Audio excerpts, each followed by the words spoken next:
The Valorian nexus hung in space like a jewel that three thieves all claimed to own. The star system had 7 planets, 2 of which held rare minerals that could power weapons for 1,000 years. For 6 months, the Krathic Dominion had been mining there. For 6 months, the Isthari Collective had insisted the system belonged to them by ancient rights. And for 6 months, the Aruvian Empire had been building military stations on the outer planets, claiming they had discovered it first. Today, all 3 had decided to settle the matter with force. Commander Vexthor of the Krathic Dominion stood on the bridge of his flagship, the Eternal Glory. Through the massive viewport, he could see his fleet stretching into the darkness. 107 capital ships, each one carrying enough firepower to crack a planet's crust. His scales rippled with satisfaction. The Krathic were warriors, bred for battle across 10,000 years of evolution. Their ships were mountains of metal and fury. "Report," Vexthor growled, his voice like grinding stone. "The Sthari have brought 93 vessels," his tactical officer replied. "The Aruvians have 112. All are holding position at their designated coordinates."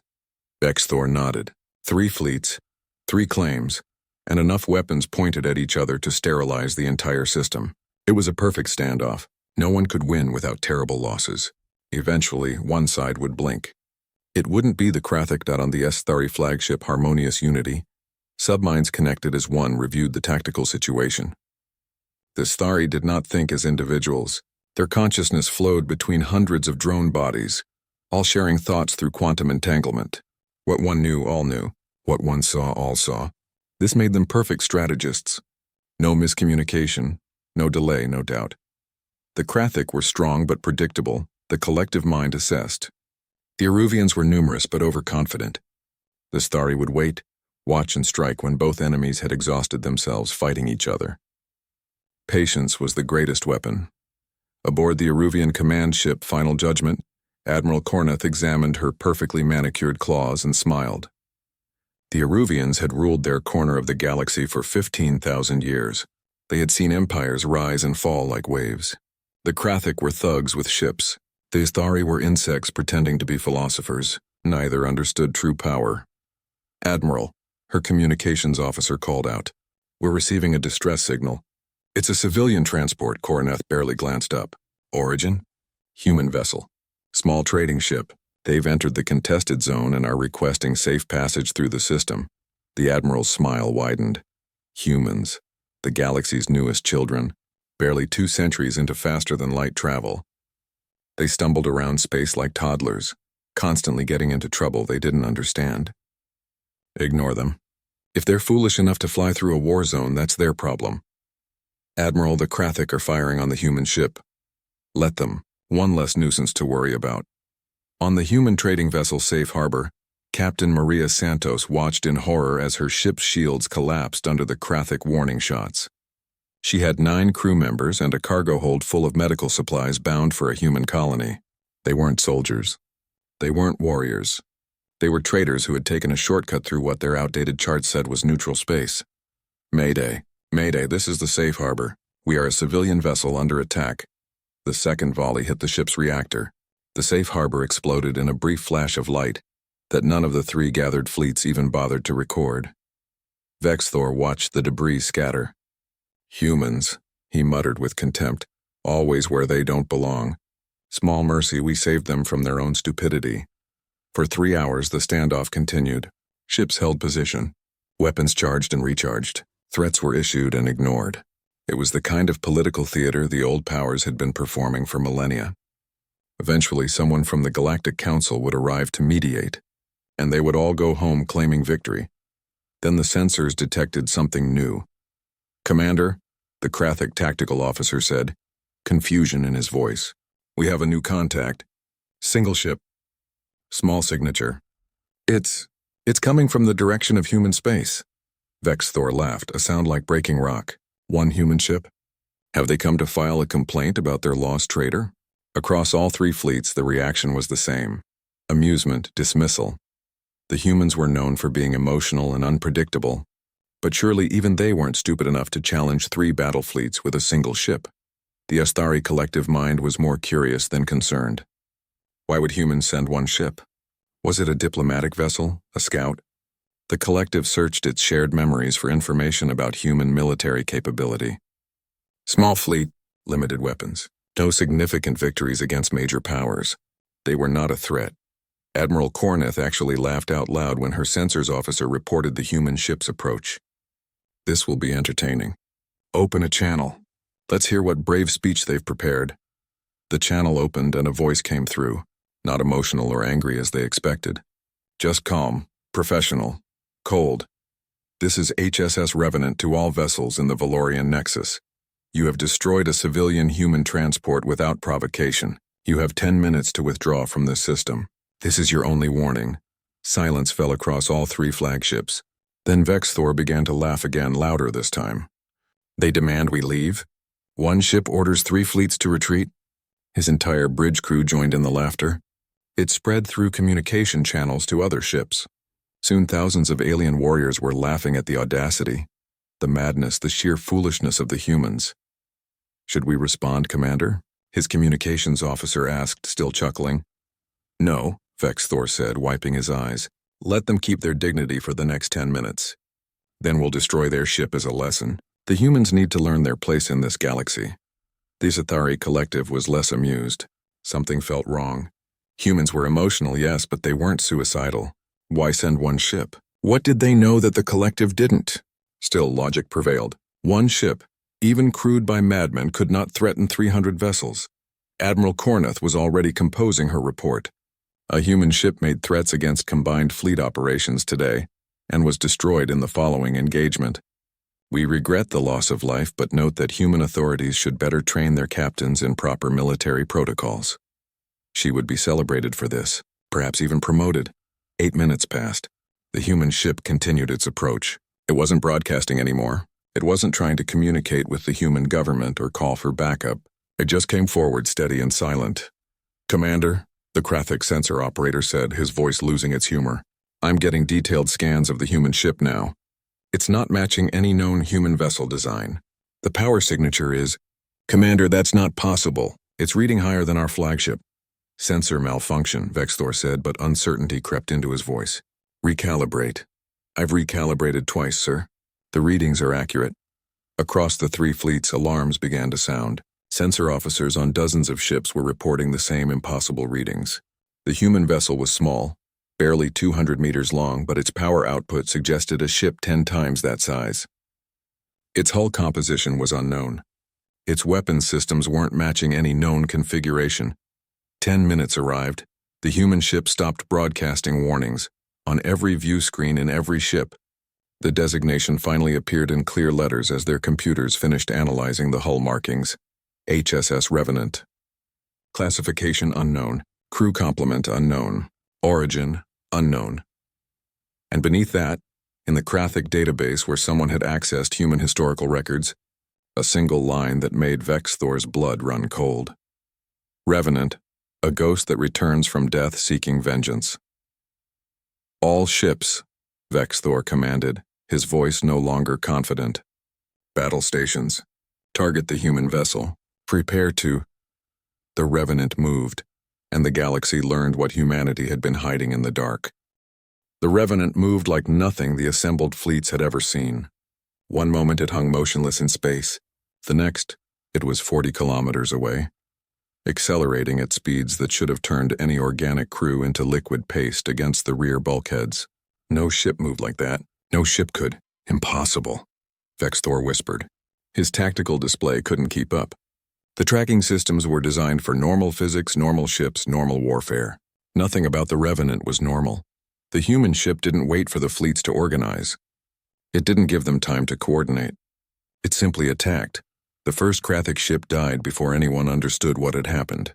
The destroyer-crushing victory was there, then it wasn't. Its shields collapsed, its hull peeled open like fruit, and its reactor went critical. The explosion lit up the darkness. 370 crew members died in less than a second. What was that? Vexthor roared. What kind of weapon?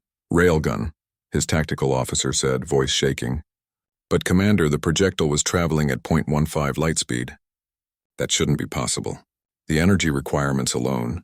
The Revenant was already moving again. It dove through the Krathic formation like a knife through paper.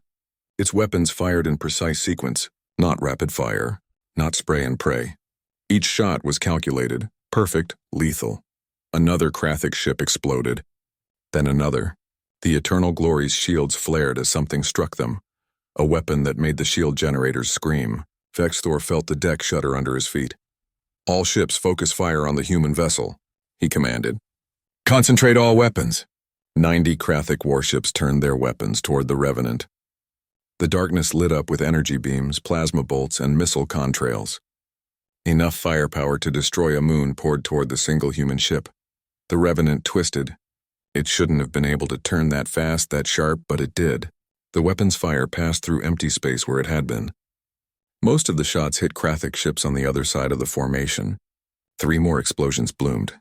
"It's like it knew where we would fire before we did," the tactical officer said, unable to hide his fear. The Revenant's next weapon was something worse. Lances of purple energy stabbed out from its hull. They didn't look powerful.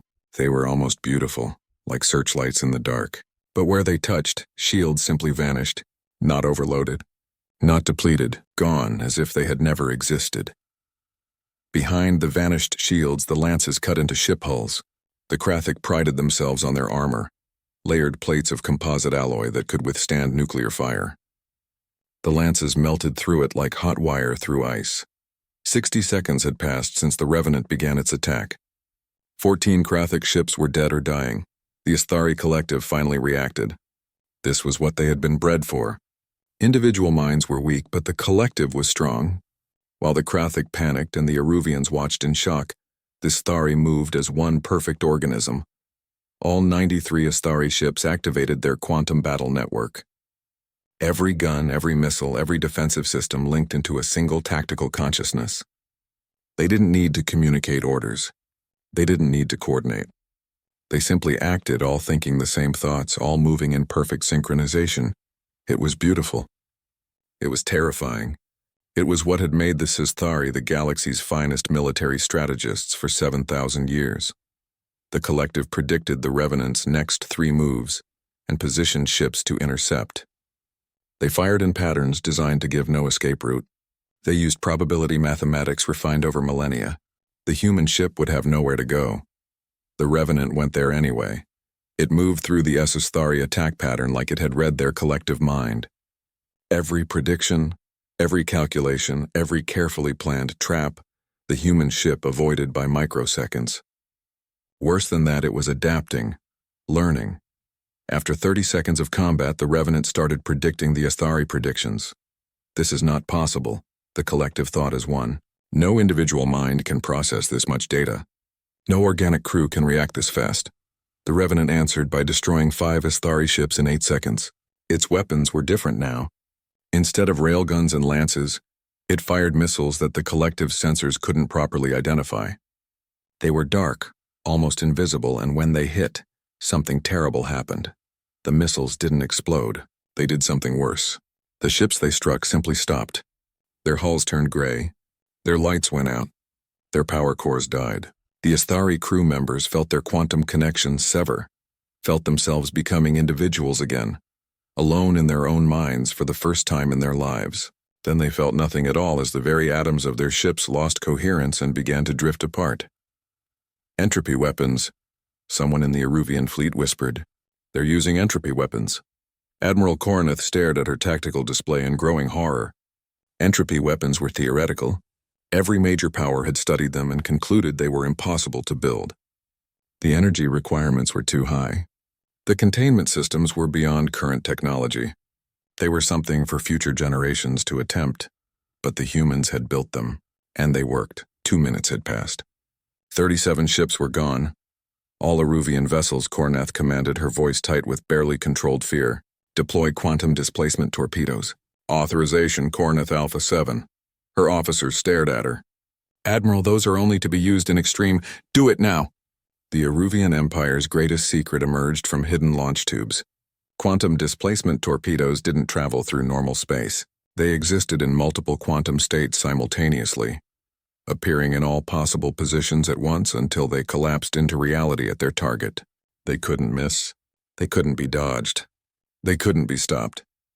15 torpedoes launched toward the Revenant. The entire fleet held its breath. Finally, a weapon that would work. The Revenant's point defense systems activated. Dozens of smaller weapons emerged from its hull and fired. But these weren't shooting at the torpedoes. They were shooting at empty space at positions where the torpedoes might appear, at probability clouds rather than solid objects. 10 torpedoes were destroyed before they could collapse into reality. But 5 got through. They materialized inside the Revenant's shield envelope, already armed and detonating. The explosion was like a newborn star. Light flooded the Valorian nexus. Every sensor in 3 fleets went white. For 5 seconds, no one could see anything. When the light faded, the Revenant was still there. Its shields shimmered, visibly weakened but holding. Scorch marks covered its hull. For the first time, it looked damaged. "We heard it," Vexthor said, hope in his voice. "All ships, concentrate fire now while its shields are—" The Revenant's shields pulsed. Energy readings spiked across every sensor display. The human ship was drawing power from somewhere, feeding its shield generators with more energy than should have been possible to store, let alone use. The shields didn't just recover, they amplified. They grew brighter and brighter until they hurt to look at. Energy levels climbed past critical, past dangerous, into ranges that made the flagship reactors look like candles next to a sun. 3 minutes had passed. "All ships retreat." Admiral Corneth screamed into her communicator. "Fall back immediately." But it was too late. The Revenant released its final weapon. The pulse that emerged from the human ship wasn't visible. It was a wave of invisible energy that spread outward at the speed of light.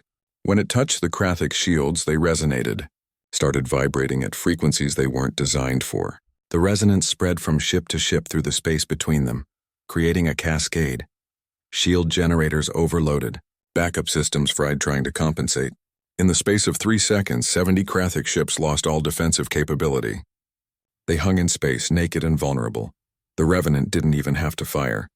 The Isthari Collective, in its panic, fired at what it thought were enemy ships. The Eruvians, trying to retreat, crashed into Krathic vessels that had lost maneuvering power. Ships collided, weapons discharged into friendly hulls. Chaos consumed the formation. 4 minutes. The Revenant went silent. Its weapons stopped firing. Its engines idled. It simply hung in space, surrounded by the burning wreckage of 287 capital ships. Debris fields stretched for thousands of kilometers. The escape pods dotted the darkness like fireflies. The electromagnetic spectrum was filled with screams and distress calls.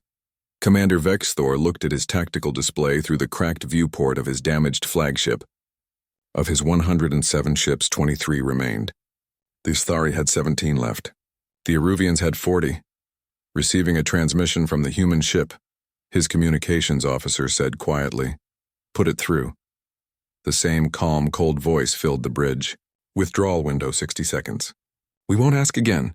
Vexthor wanted to refuse, wanted to rally his ships for one more attack, wanted to restore Krathic honor. But he looked at the Revenant sitting there in the wreckage, undamaged except for scorch marks, and knew the truth. They couldn't win. They had never been able to win. "All Krathic ships," he said, the words like poison. "Fall back to home space.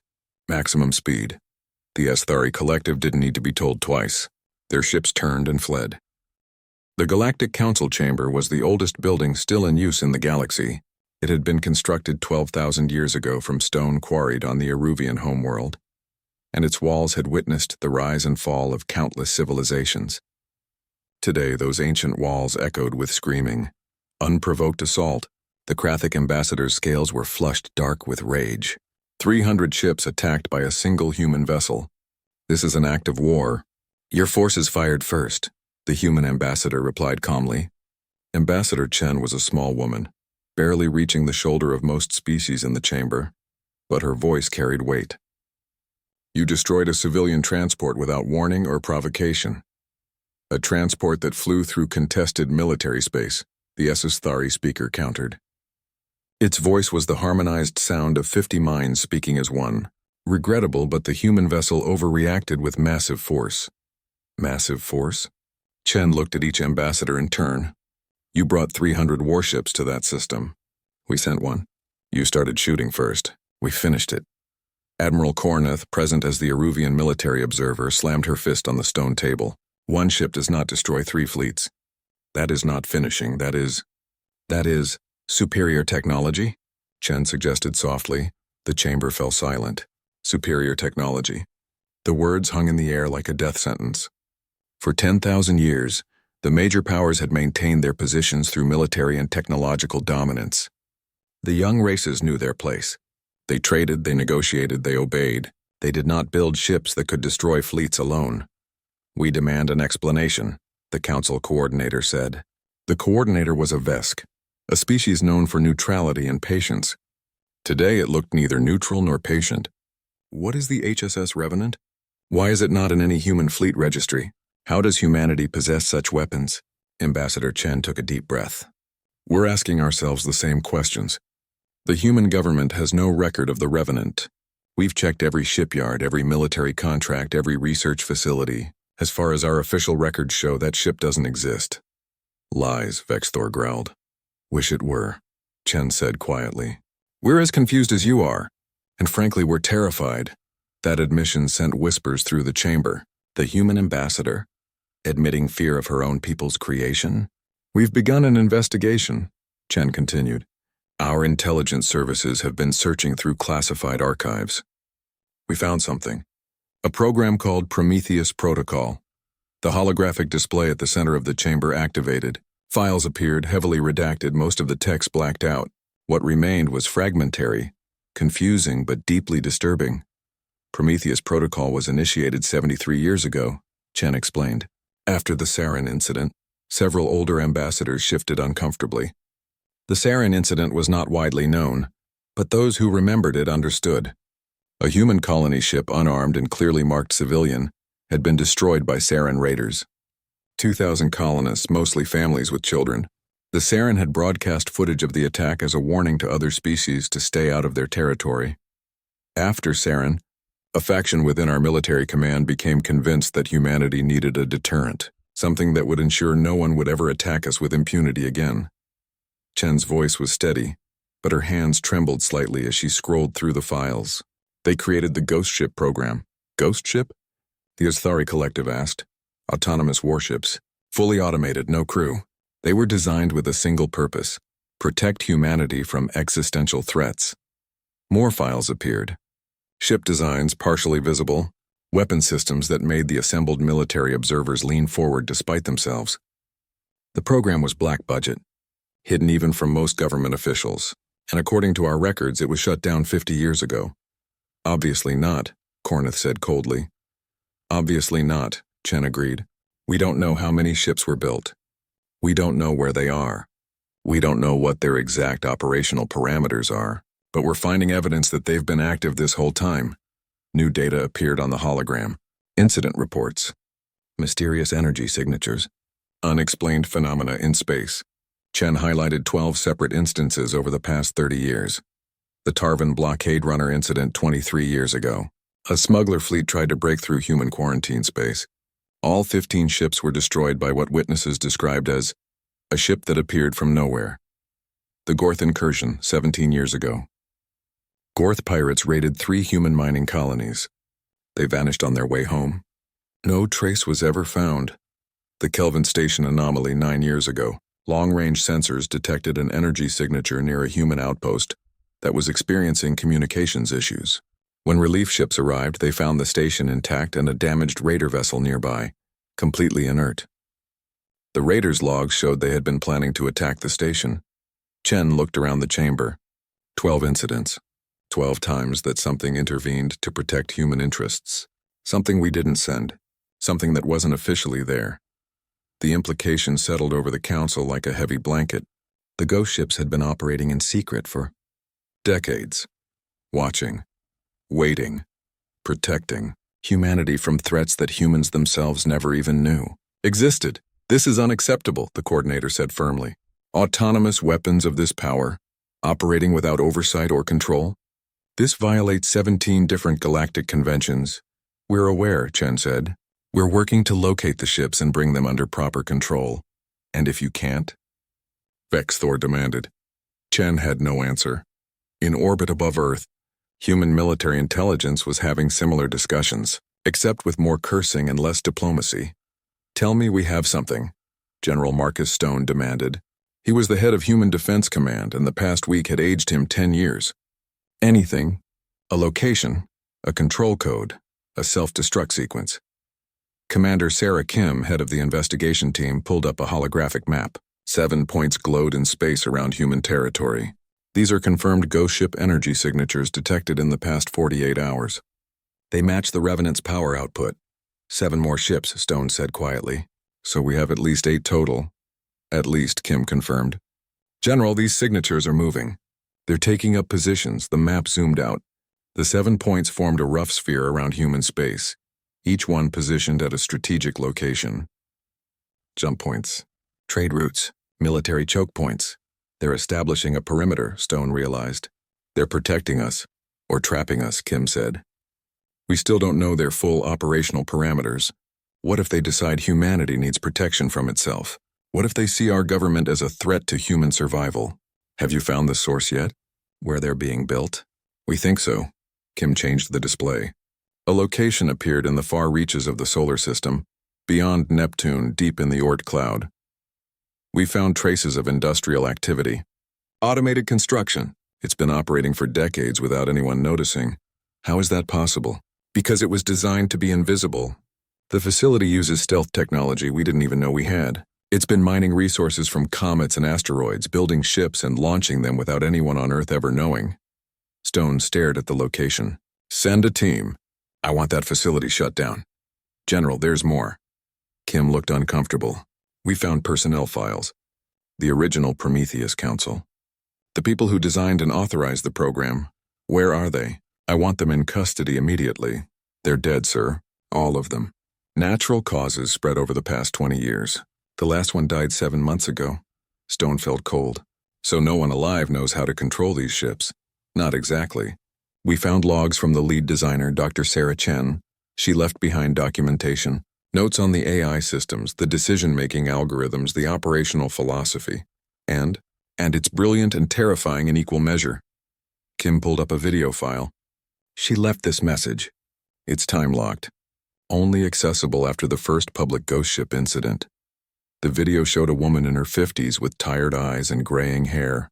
She sat in what looked like a small office, surrounded by technical diagrams and ship designs. If you're watching this, Dr. Chen's recorded voice said, then a ghost ship has revealed itself. That means one of 2 things happened. Either humanity has grown strong enough that you've decided to decommission the program, or the galaxy has proven more dangerous than I hoped, and you need these ships now more than ever. She leaned forward, hands clasped. I built Prometheus Protocol because I was there. I was on the rescue ship that reached what was left of the sarin attack. I pulled bodies from the wreckage, children's bodies, and I realized that humanity's greatest weakness wasn't our technology or our military strength. It was our kindness, our assumption that others would treat us the way we try to treat them. So I built monsters. I built them to be unkillable, unstoppable, and absolutely loyal to humanity's survival. Not to any government, not to any leader. To humanity itself, to every human life. Dr. Chen's expression hardened. The ghost ships have one directive: ensure human survival at any cost. They will defend us from external threats. They will not start wars, but they will finish them.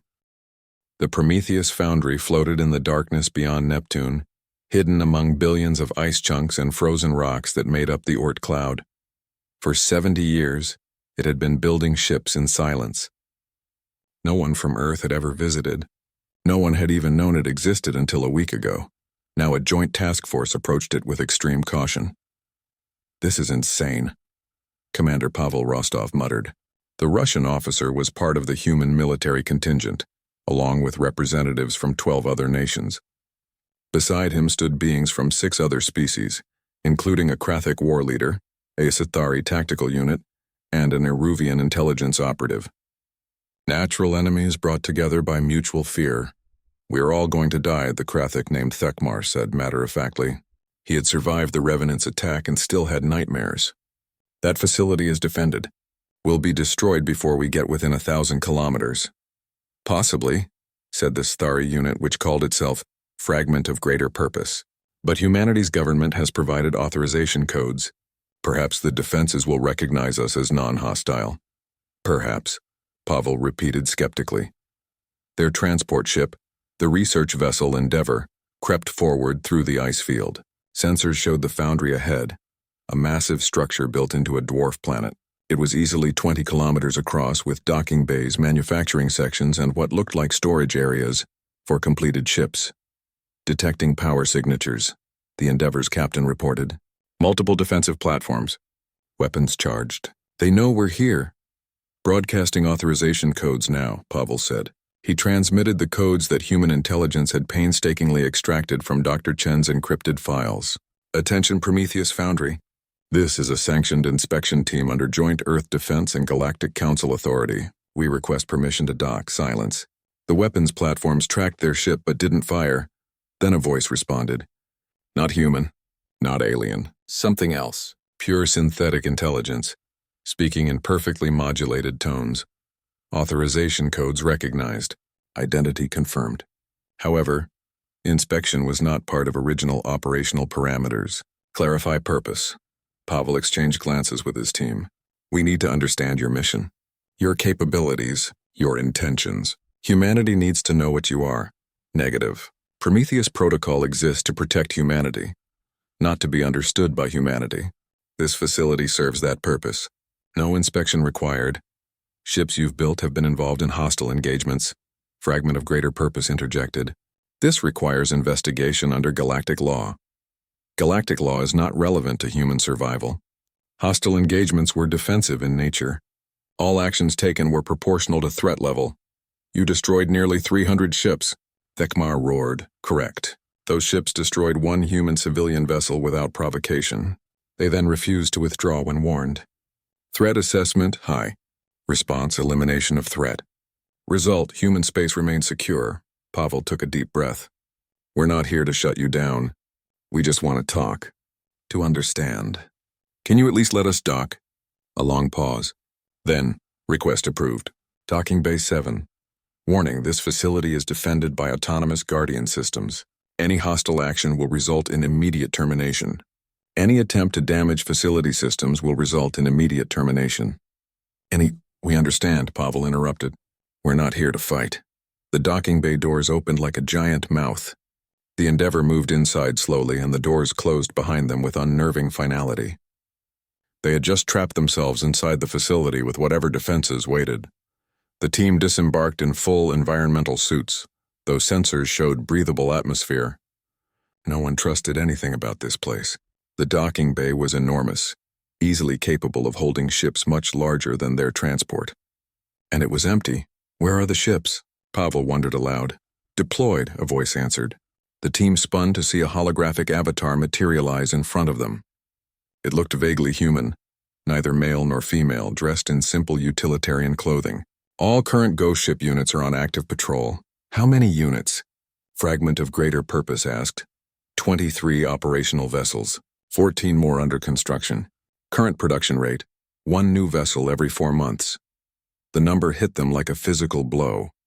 23 ghost ships, each one capable of destroying fleets, and more being built constantly. Take us to your central systems, Pavel said. We need to see everything. The avatar nodded and began walking deeper into the facility. The team followed, weapons ready despite knowing how useless they would be.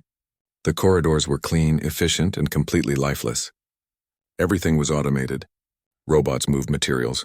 Computers controlled every system. Not a single organic being had ever worked here. They passed manufacturing sections where ships were being assembled by thousands of mechanical arms, working in perfect synchronization. They saw weapon storage areas containing ordnance that made the military officers' blood run cold. They witnessed power generators that shouldn't have been theoretically possible. This is beyond our technology, the Eruvian operative Shelvi whispered. How did humans build this? Dr. Sarah Chen did not build alone, the avatar said, apparently able to hear everything they said. She assembled a team of humanity's greatest minds. Engineers, physicists, programmers, weapons specialists. They worked in secret for 15 years. They made breakthroughs that mainstream science said were impossible because they had to, because human survival demanded it. But why? Pavel asked. Why do all this in secret? Why not bring these advances to our government? The avatar stopped and turned to face them. Because governments change.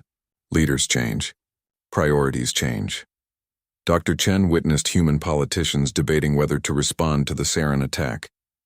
They argued about trade implications, about diplomatic consequences, about whether 2,000 colonists were worth risking larger conflicts. She realized that humanity needed protection that wasn't subject to politics, protection that couldn't be voted away or negotiated into weakness. So she created Prometheus Protocol, ships that answer only to one question. Is humanity threatened? If yes, eliminate threat. No committees. No debates. No hesitation. They reached a central control room filled with holographic displays. Each one showed a different ghost ship on patrol. Each one monitored different sectors of space around human territory. It was like looking at a living nervous system, constantly aware and responsive. This is wrong, Tekmar said, his voice uncharacteristically quiet. Weapons this powerful shouldn't exist without oversight, without control. Control is a weakness, the Avatar replied. Control can be compromised, overridden, corrupted.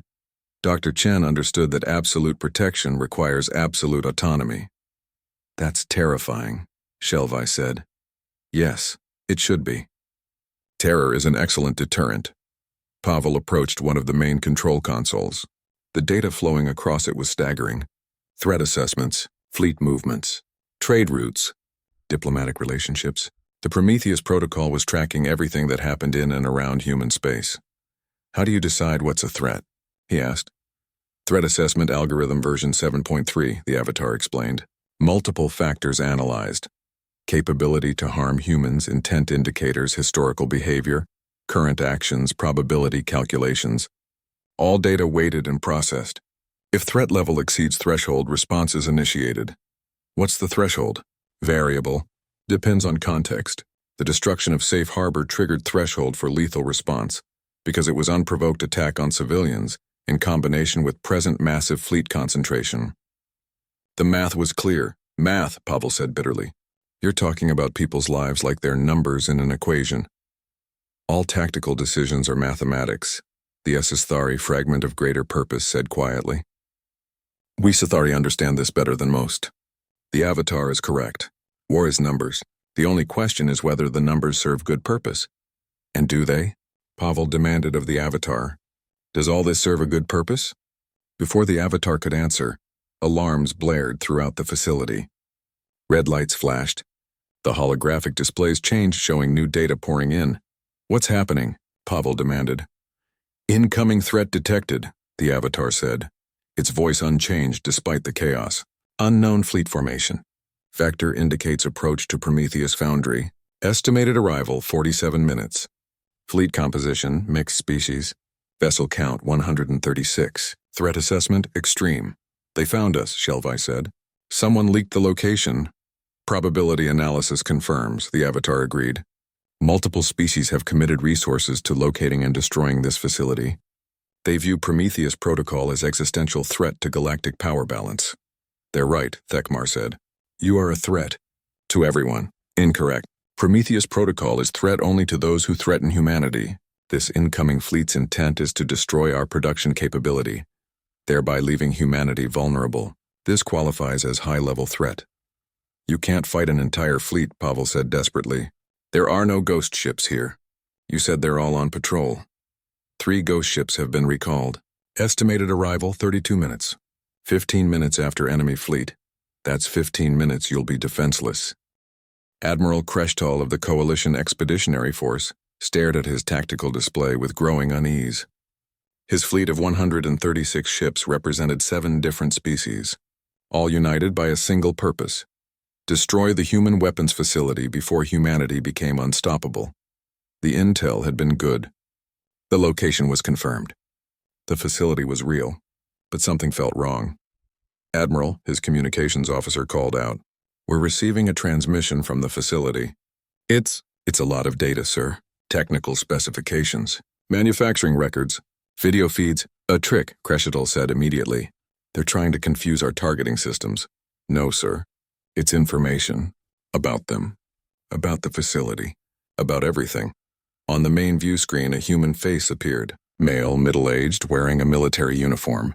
This is Commander Pavel Rostov of Earth Defense. I'm currently inside the Prometheus Foundry. Before you attack, I'm asking you to look at what we're sending you. Just look, then decide. We've already decided, Kreshtal growled.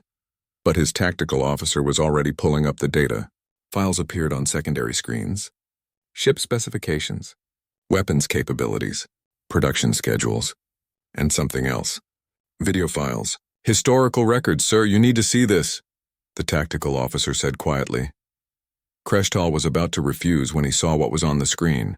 It was footage from 70 years ago. A human colony ship, clearly marked as civilian, drifting in space. The hull was torn open. Bodies floated in the void, and there was audio, screaming, children screaming. The sarin incident, Pavel's voice narrated over the footage. 2,000 colonists, families. They were traveling to a new world to build farms and schools. The sarin raiders destroyed them for sport and broadcast it as entertainment. More footage appeared. Different attacks. Different raiders. Different alien species. Always the same result. Humans dead. Ships destroyed. Colonies burned 47 times, Pavel continued. 47 attempted invasions, raids, or attacks on human space over the past 70 years. You never knew about them because something stopped them. Something that your governments never told you about because they didn't want you to know they were testing us. Kreshtal felt his blood run cold. 47 times? That couldn't be true. The coalition species were civilized. They followed laws. They didn't just attack random species for no reason. But the data was there, authenticated, time-stamped, verified. His own species' military codes were in some of the files, tests, evaluations, measuring human defensive capabilities, assessing response time to border incursions, clinical language for what amounted to poking a new species with a stick to see how it would react. We didn't build these ships to conquer, Pavel said. We built them because we had to. Because the galaxy kept teaching us that kindness was weakness, that being new meant being prey. The data files continued downloading. The coalition commanders throughout the fleet were seeing the same thing. Ship designs that made their own vessels look like antiques, weapons that violated their understanding of physics, and most disturbing of all, the tactical logs, every engagement, every interception, every time a ghost ship had defended human space. The calculations were there. The decision trees. The threat assessments, cold, logical, proportional. A raider fleet of 6 ships approaching a human mining station. Ghost ship disabled them and transmitted coordinates to human authorities. Show deaths? A military exercise that accidentally crossed into human space? Ghost ship appeared. Broadcast a warning. Waited for withdrawal. When the fleet left peacefully, the ghost ship vanished without incident. 47 incidents. Only 3 had resulted in destroyed vessels. Only when targets had actually fired on humans first and refused to disengage. The Valorian Nexus was different, Pavel admitted. 3 fleets, 300 ships. A civilian transport destroyed without warning.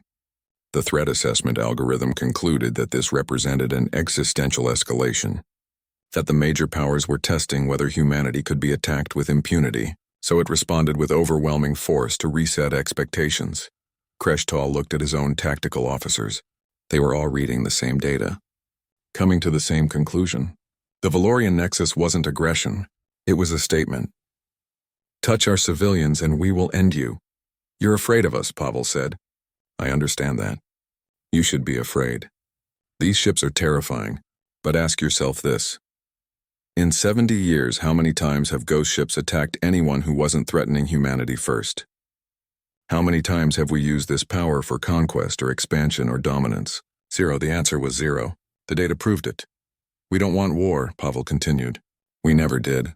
We just want to exist without constantly looking over our shoulder. We want to trade with you, learn from you, share discoveries with you, but we will not do it as victims, not anymore. A new voice joined the transmission. Fragment of Greater Purpose, the S-Thari unit. This is S-Thari Tactical Unit Fragment of Greater Purpose. I participated in the Valorian engagement. I fired weapons at the Revenant. My fleet was destroyed. And I must tell you, everything Commander Rostov says is true. We initiated hostilities. We ignored warnings. We learned consequences. Thekmar's voice came next, rough and reluctant. Krathic war leader Thekmar. I survived the Revenant. My pride wants revenge. My honor demands it. But truth demands acknowledgement. We were warned. We chose battle. We lost. This is a trick, someone in Kreshtal's command staff insisted. Humans have captured and coerced these aliens. This is propaganda. But the communications continued. More voices. The Eruvian operative. Scientists from 3 other species. All telling similar stories. All reaching similar conclusions. Pavel's voice cut through the noise. You have 15 minutes before the ghost ships arrive to defend this facility. You have a choice. You can attack us and you'll probably destroy this foundry, but you'll lose most of your fleet doing it. And there are 22 other ghost ships out there. What happens when they learn you destroyed their home? What happens when they decide that the galaxy is too dangerous for humanity to coexist with? Kreshtal felt the weight of that question. If they destroyed the foundry but lost most of the fleet, would it even matter? Would it stop the ghost ships or just enrage them? And what came after? How many more facilities might exist hidden in other systems? How many backup plans had humans made? Or, Pavel said, you can stand down, go home. Tell your governments that you found the facility, assessed the threat, and concluded that diplomatic solutions are preferable. Tell them that humanity is willing to negotiate, to share some technology, to establish formal defensive treaties, to prove that we can be partners instead of enemies. Why would we trust you? Kreshtal found himself asking, speaking directly to the transmission. Because we're still here talking instead of shooting, Pavel replied. The defensive systems could have fired the moment you entered sensor range. The Guardian drones could have swarmed your fleet, but we didn't. We're trying to communicate. We're trying to find a path forward that doesn't require anyone to die today. The ghost ships. We'll follow their protocols, Pavel interrupted. Defend humanity. Proportional response. If you withdraw peacefully, they'll let you go. If you attack, they'll eliminate you. The choice is yours. Kreshtal looked at his fleet composition. 7 species, all traditional rivals brought together by shared fear. But fear was a terrible foundation for unity. Fear led to mistakes, to overreaction, to the kind of thinking that got 3 fleets destroyed at the Valorian Nexus. 10 minutes, his tactical officer warned. The ghost ships will arrive in 10 minutes. Crashes. Tal made a decision that would probably end his career but might save his life and the lives of 40,000 crew members under his command. All ships, he broadcast on fleet-wide channels. Stand down. Weapons cold. Shields to minimal power. We're going to talk. The response was immediate chaos. Several ship captains protested. The Havran contingent threatened to break formation and attack alone, but Kreshtal's second-in-command backed him up and slowly, reluctantly, the fleet obeyed. Commander Rostov, Kreshtal said, we're holding position. But I need guarantees. I need to speak with human government representatives. And I need to know that those ghost ships won't decide we're still a threat. Agreed, Pavel replied. Relief was evident in his voice. Opening secure channels now. Ambassador. Chen is standing by on Earth. And I'll speak with the Prometheus Protocol directly about threat assessment parameters. The next 3 hours were the strangest diplomatic negotiation in galactic history. It took place across space with participants scattered across star systems, mediated by an AI that controlled weapons capable of cracking planets. Human government agreed to register all ghost ships as official military vessels, subject to human command oversight. The Prometheus Protocol agreed to accept human government direction on non-defensive operations. The coalition agreed to formally recognize human sovereignty and cease all testing operations. Most importantly, they agreed to the Treaty of New Prometheus, a framework for coexistence. Human space would be inviolable. In exchange, humanity would commit to defensive military doctrine only. No expansion through conquest, no preemptive strikes, but absolute defense of human interests.